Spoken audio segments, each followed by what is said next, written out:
For the first time in its history, Taiwan was headed by a Taiwanese. 李登辉当总统这件事情，让台湾人的另外一个鼓舞就是。 Lee Teng-hui's presidency made the Taiwanese people dance for joy. Taiwan finally had a president whose name wasn't Zhang. Before this, no Taiwanese ever thought he could be president. After Lee Teng-hui took office, people started saying, anyone can be president.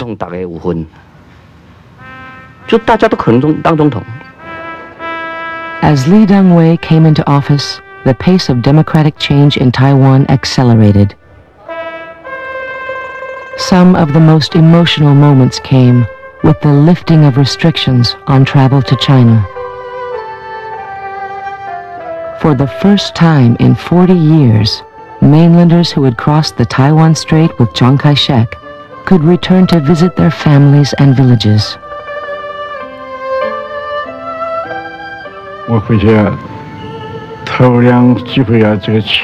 The first 2 times I went back home, I brought a lot of money, and they treated me well.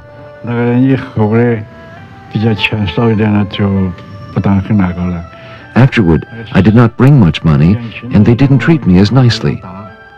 It was lonely. Other people raised my children, and we were not close.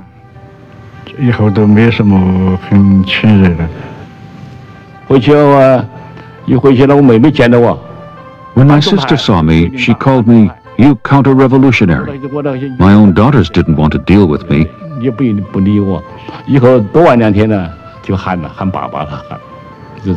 But after a couple of days, they called me Daddy and treated me well.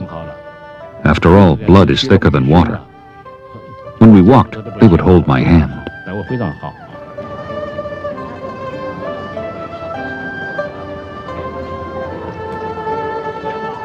Thousands of people were reunited across miles and decades.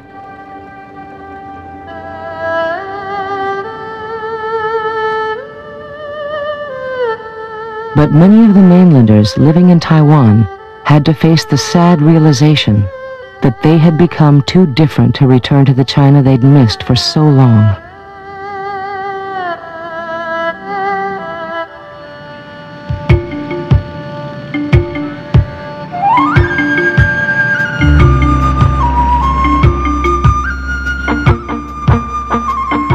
In Taiwan, democratic movements began to sweep the island.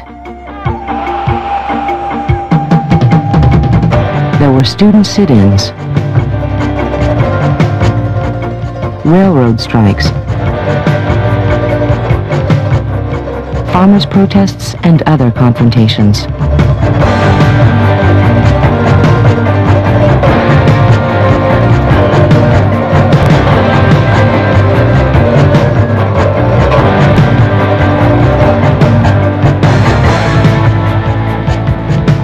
The activism pushed into the open the questions no one had dared raise for so long.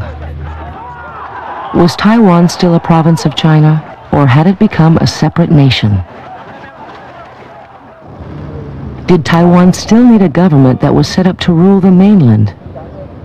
The same elderly representatives, elected 40 years before in China, still ruled Taiwan's government. Now the opposition demanded that they resign. There was nothing we could do. We could only scold these people, "You old thieves." This comes from a traditional Confucian book which says, "Old yet not dead, such is the thief." They were old, not dead, and up to no good, so we called them thieves.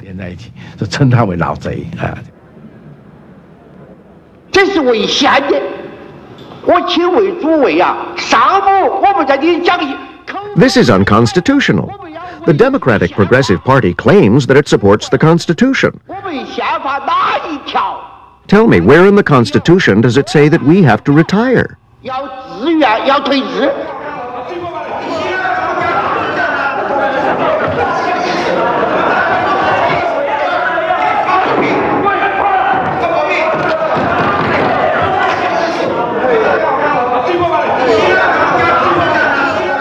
Finally, frustration turned to violence.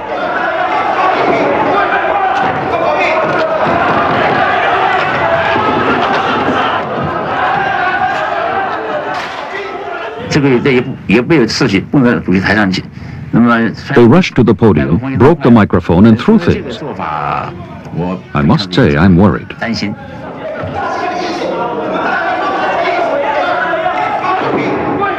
最令有识之士忧虑的，乃是极少数的人。 We had no choice. The nationalists weren't elected and didn't represent our people. We had to show how irrational this was. Under this pressure, the Nationalist Party made a startling change in a major policy. It no longer claimed to be the only legitimate government of China, but rather to be one of two equal governments, each representing part of China's territory. We are still for reunification, but now there is big gap between the standard of freedom and democratization and as well as the prosperity between the two sides. We hope with the coming of time, this gap could be narrowed. Not surprisingly, Beijing saw Taipei's new position as a move towards separatism and reacted strongly.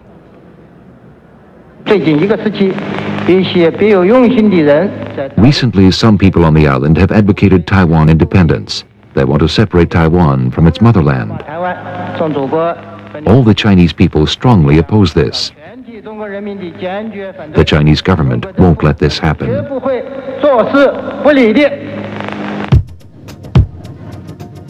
To pull the Taiwanese back from the separatism, China began to dangle the lure of its vast markets. Taiwan's businesses were encouraged to invest billions in the mainland's modernization. Taiwan's government realized that economics now hooked them more closely to China than ever before. 在利害上讲，台湾要独立孤立起来，同大陆切断。 If we were to go independent, isolate ourselves, and cut off the relationship with mainland China, our economic development would be affected. So would the 21 million people who live on this island. It would be very difficult. The reality is Taiwan has been independent since 1949 from China. They are not ruled by China, in that sense independent. Why don't accept this reality? In 1996, when Taiwan held its presidential election, independence became a key part of the campaign debate.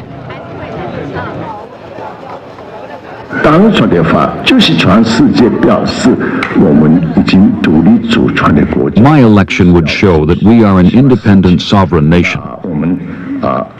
I would not need to declare independence, because the whole world knows where I stand.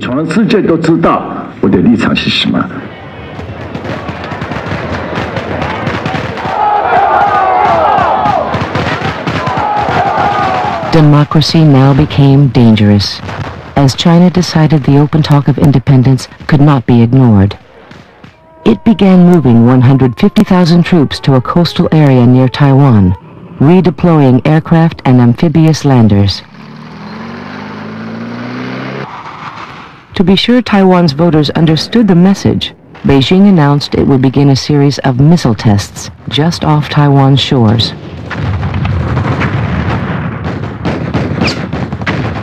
The 50-year stalemate in the Taiwan Strait seemed close to the breaking point.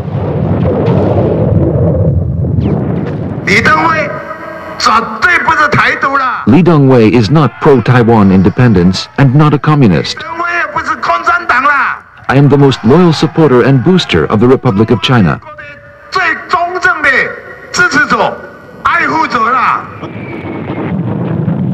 As had happened so often in Taiwan's past, an outside power tipped the balance.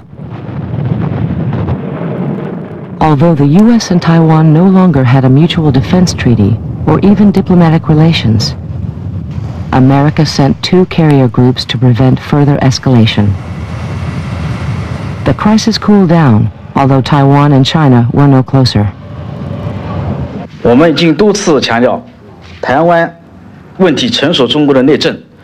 Taiwan is China's territory. It is not a U.S. 台湾 protectorate. 是中国的神圣领土， The U.S. is trampling on the Chinese people's feelings for their nation. 是中国人民的民族感情。 U.S. attempts at preventing reunification are doomed to failure. 实现祖国统一的民族愿望，这是注定要失败的。 My country is very clear in that we do not want to be provocative. We do not want to cause any trouble for anybody else.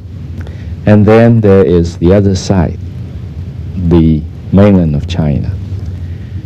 I hope and pray they will see their road clear.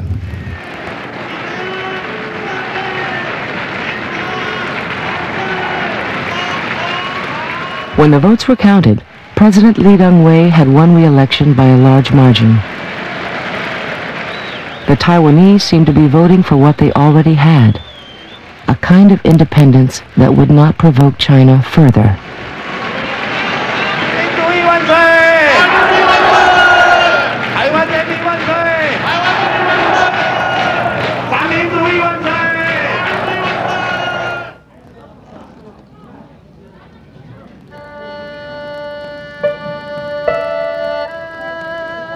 So the elections left the key question murky. Is Taiwan part of China or not? The ambiguity permeates everything in Taiwan today, even religious life.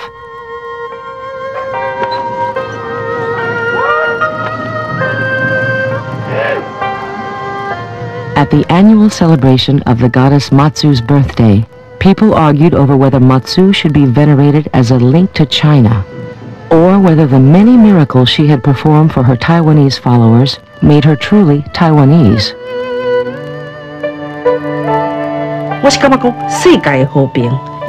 If global peace and Asian prosperity mean ignoring our 20 million people's desires and ignoring Taiwan's history, then we Taiwanese could not care less about this kind of peace.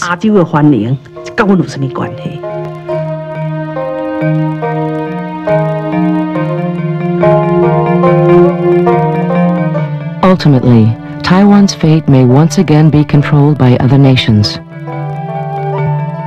If China invades, will the U.S. send troops to die in defense of Taiwan?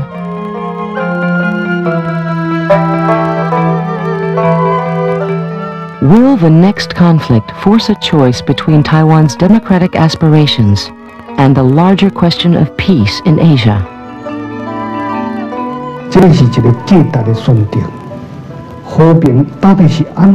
It is a choice of values. Peace.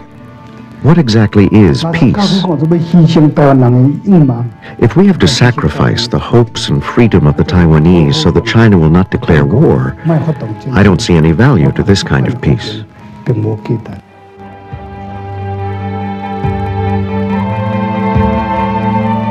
For the Taiwanese, who have worked so hard for democracy and prosperity, the future is as uncertain as ever. Like Matsu's sailors, they live in peril, knowing that the next crisis will come, but unable to predict what it will mean to their long contested island.